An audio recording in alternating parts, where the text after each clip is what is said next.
Hey, what's up guys? I'm El.P and today we'll take a look at this 2017 Volkswagen Tiguan.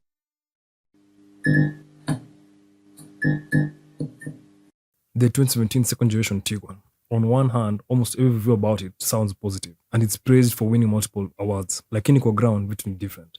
Which made me wonder, are second-hand car buyers the problem, or are some of the reviewers covering up the real truth about this car? With that said, I dive deeper, and what I found is shocking. So stick around, let's delve into the details of this popular SUV, exploring its strengths, weaknesses, and what you need to know before buying a used one, helping you make an informed decision. Let's dive in.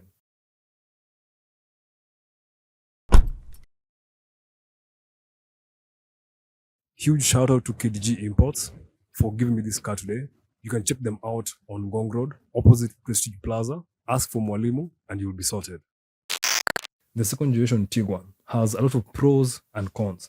If mixed signals was a car, this would be it. It's good to drive, has that great German styling, and it's practical. On the flip side, it's not wonderful when it comes to reliability, longevity, and quality, especially when it's been on these streets for a while. Second-hand examples need to be shopped with caution, having in mind she comes from the same family as the Golf. Character development. You can get the Tiguan in 2-wheel and 4-wheel drive, and even get it in 3 rows in the Tiguan All-Space. The naming department at VW is wanting. The Tiguan competes in a really thick segment, with cars like the Toyota RAV4, Mazda CX-5, Hyundai Tucson, the Kia Sportage, and the Nissan X-Trail. For trims and equipment, the Tiguan was offered in various trims, and even some special editions. I've listed them here. You can pause to read through. Starting from the back of this Tiguan. I like the shape generally of the Tiguan. I think it's a really handsome car with all the nice sharp lines, aggressive lights. It's just chiseled for a car of its size. You get LED lights all around. I like the rear lights especially with all the different patterns and shapes it has, with the different things that you put. You get your Tiguan badging and your TSI badging. Down here you get your stack-on diffuser with the 2 pipes on the side and rear parking sensors. Getting to the wood, sort of like a Golf, which you'd expect, being that it's a big emblem here to press in. But no, there's a button here at the bottom, just near your reverse camera, or you can just use your key fob, press, hold, and you pop. It's not automatic or anything. It's just, I pulled it, that's why it went up. I'm about 6 foot tall, and I just touch the top of that.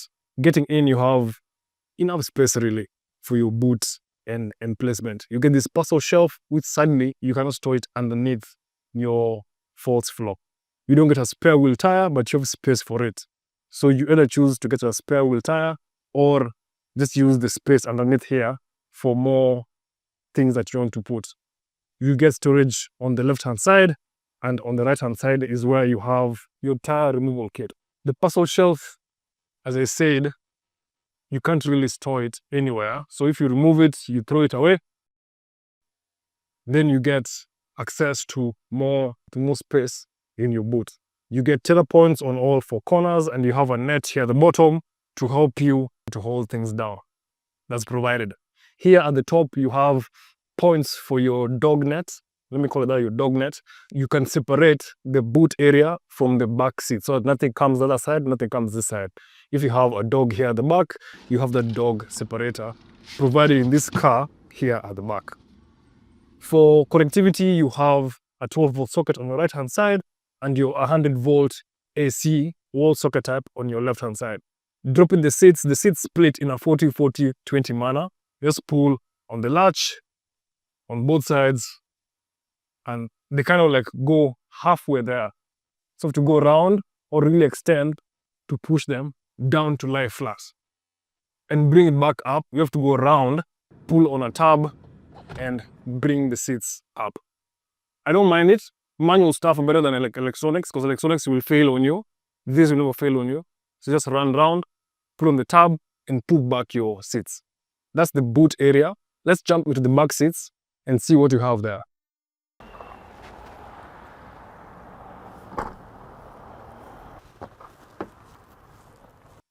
Getting to the back seats. with the seats down, as I said, you have your pull tab here on the side. Could pull on that and it lifts. That's the first angle of the backrest. Yeah, the door feels really solid. So bed for protection, you're very well protected. To recline the seats further, you pull the tab still and it reclines. It reclines to a really good degree where you feel comfortable here at the back. This is the driver's seat. I'm in driving position. I'm about 6, as I said, and I have a lot of leg space and a lot of head space. The seats are okay. I won't say they're the most comfortable ones that I've sat on, but they are okay. The materials you get, let me just remove this. I can feel this. Plastics. Ooh, that's sad. Plastics all the way down. The only soft touch material here is this padding, leatherette kind of material. That's really interesting. I want my $2! Oh my God. For storage, you get back seat storage that's very small, so you can't really fit much behind there. On your door cards, with my bottle again, it fits nicely, and it seems like I can fit a second one behind that. So practicality is really good here at the back.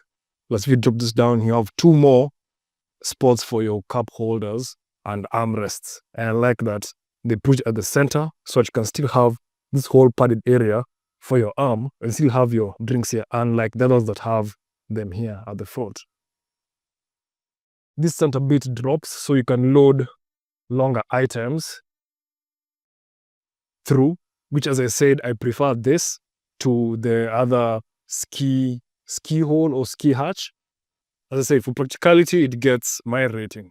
Then you have this here, which you have to pull that latch there at the bottom to have it come up. If you just pull it without pressing this, you will end up breaking this plastic because it feels kind of flimsy. It feels kind of flimsy. When you pull on your side here, you get your cup holder. That again feels so flimsy. Oh my. With the kids here at the back, I really don't think these things will last. I guess with adults, they'll be more careful, but with kids, You need many years of therapy. you have your vents here at the center with your heated seats on both outer seats, a 12-volt socket, and a USB point, which I'm really pleased with here at the back. For most other cars, you don't get that kind of functionality here. The only thing I find weird is you have a HVAC control here at the back, but it can't operate unless it's on at the front. So the front guys still have control over how you feel or how comfortable you are here at the back.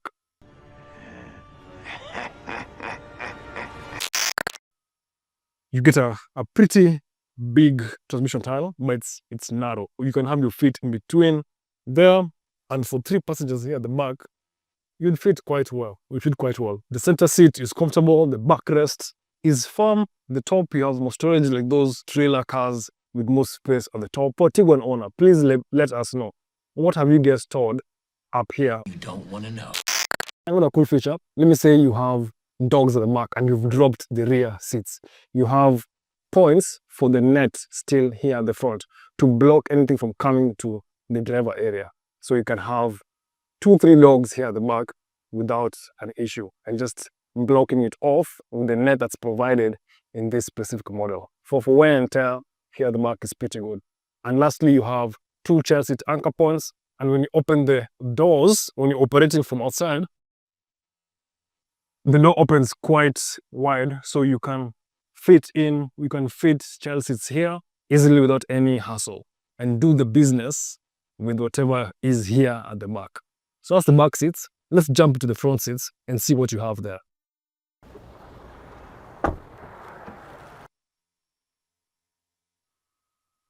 Getting into the front door, the front seats, here those doors. Oof. The handle is a bit, I don't know if you can hear that. Yeah, not premium at all. Feels very plasticky and very, not ideal.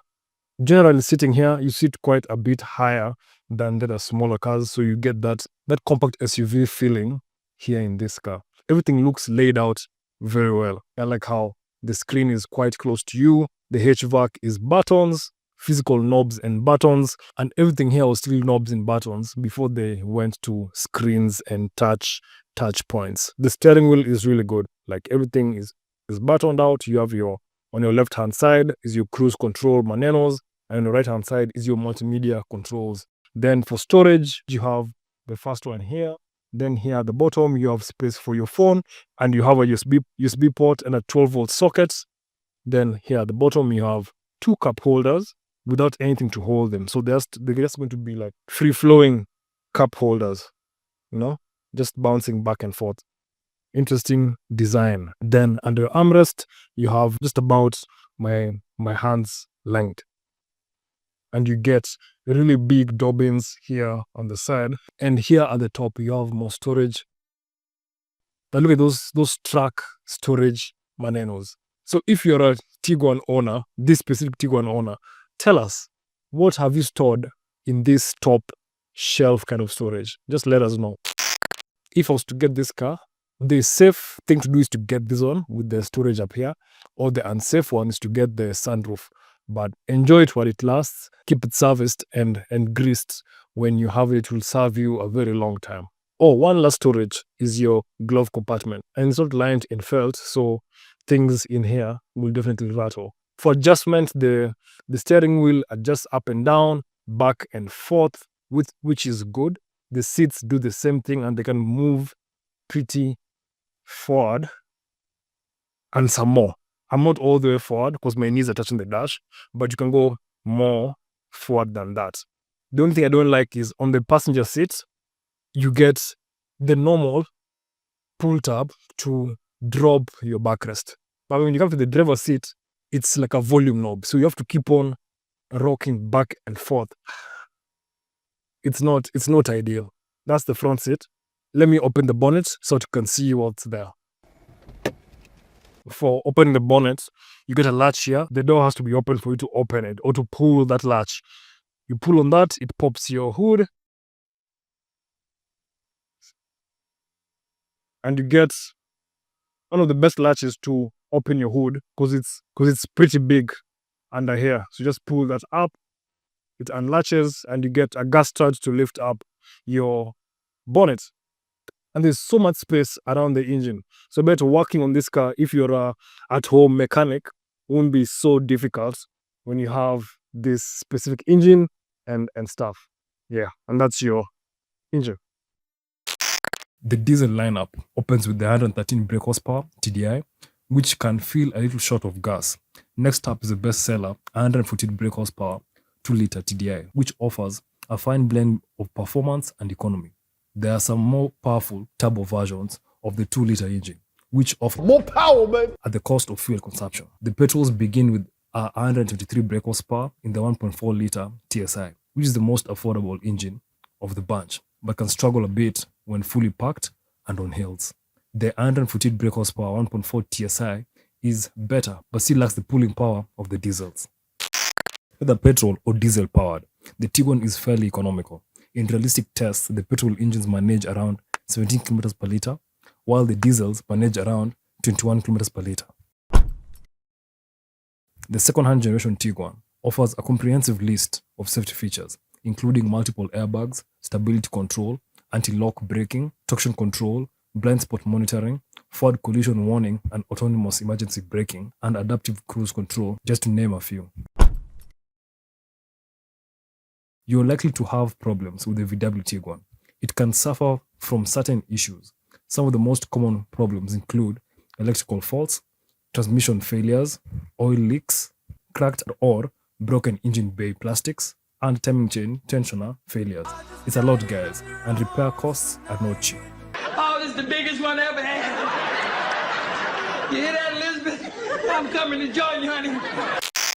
If you've come this far, I really appreciate it. And the best way to support this channel is to subscribe. It's totally free. Like this video and share it with your cool friends. Those few steps mean a lot and help propel this channel further. Thank you. To conclude, I know many of you want to know if you should pull the plug or look for another plug to pull, or is it unplug? You get what I mean. Anyway, back to the question. If you don't have deep pockets and are just mesmerized by the looks and German badge, I wouldn't recommend you touch this with a 10-inch pole. But if you have to have a German machine and it's way under your budget, I would recommend you look for a mint condition Tiguan with the lowest mileage you can find. I mean low mileage. Then clench your mkuyet, cross your fingers, and hope you have a special case or an Almirage Tiguan. But even then, remember what runs in her blood.